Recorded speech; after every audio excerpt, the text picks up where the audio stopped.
Je m'appelle Michel Picmal, musicien, mais un musicien un peu touche à tout, puisque ma carrière, si on peut appeler ça carrière, a été partagée entre le chant, tout ce qui était le lead, la mélodie française, l'oratorio. J'étais soliste à Radio France, j'ai fait de très nombreux concerts. Et voilà. Et en même temps que je travaillais le chant, eh bien j'ai tout le temps eu envie de partager cette passion du chant avec les autres, et donc vers la direction de chœur, et progressivement en glissant vers la direction d'orchestre.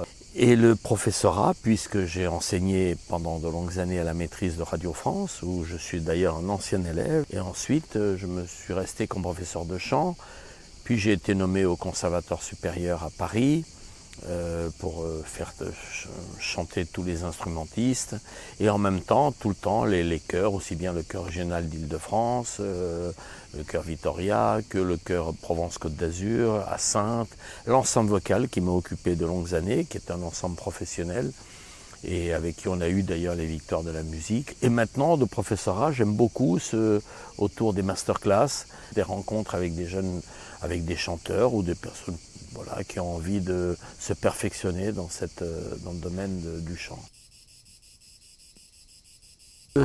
Là, la question, il peut y avoir plusieurs réponses, hein, mais en tout cas, j'essaye de les écouter et de voir.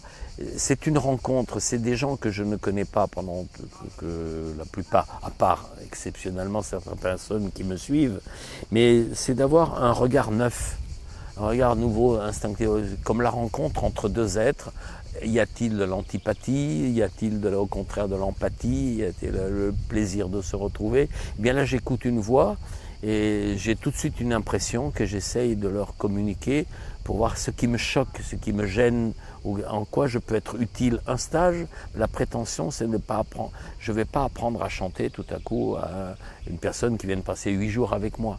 Mais c'est de mettre le doigt sur quelque chose que peut-être le professeur, parce que quand on se connaît trop, comme on connaît la personnalité de quelqu'un, on prête moins attention. Moi, tout à coup, ça me saute au visage, j'ai envie de dire. J'écoute une voix, je dis « Ah, il y a ça, là vraiment, il faut rectifier. » Voilà, il faut porter son effort sur... On ne peut pas tout aborder, mais c'est de mettre le doigt sur quelque chose de précis. Et donc j'essaye de le guider ensuite, pour peut-être toute l'année, peut-être d'en parler ensuite avec son professeur, pour essayer cette chose qui, moi, m'a gêné, m'a choqué ou m'a dérangé dans l'évolution de son travail, et bien de mettre l'accent dessus. Le chant, encore une fois, c'est le seul instrument qui porte deux musiques en même temps. Voilà, quand vous êtes flûtiste, clarinettiste, vous avez une mélodie accompagnée au piano, certes. Là, le chant, il y a non seulement d'abord la musique du texte. Quand on écoute ces beaux poèmes, beaux ou peut-être moins beaux pour certains, mais il y a tout le temps un mot, il y a tout le temps une image qui fait qu'on a envie de dire ce mot ou dire cette phrase.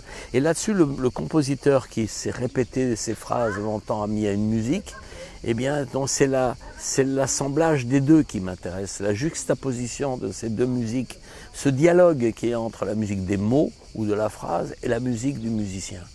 Donc j'essaye de rendre ça le plus... Pour moi, le partage doit être équitable.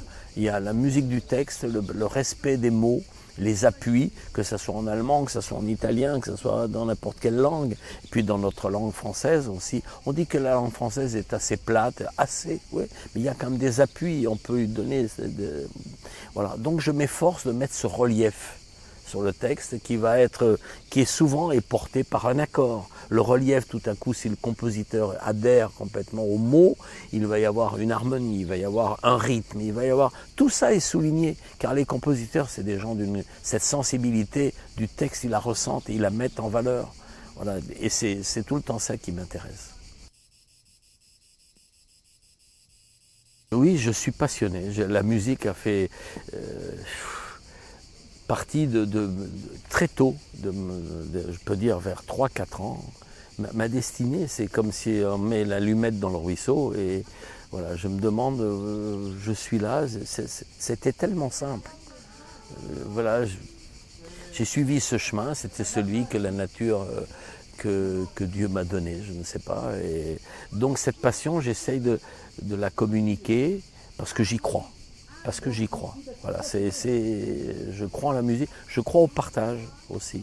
Et j'ai envie de ce que j'aime, de le partager avec les autres et de les entraîner dans moi, ce qui me touche. J'ai envie qu'ils soient touchés. Quand je sens que quelqu'un, tout à coup, adhère à ce que je lui explique et il adhère à trouver, eh bien, c'est un bonheur pour moi. Donc, c'est dans ce sens que j'essaye cette passion. Donc, on ne peut pas faire ça à moitié. Vous dites cette passion, cet enthousiasme. Voilà, le jour où j'ai plus cette passion, ça veut dire que la musique s'est éloignée de moi. On n'en est pas là. J'espère que non. Enfin, il n'y a que vous qui pouvez répondre à cette question. Non, j'ai envie de continuer le plus long, jusqu'à mon dernier souffle, de communiquer cette vision, cette passion. Ouais.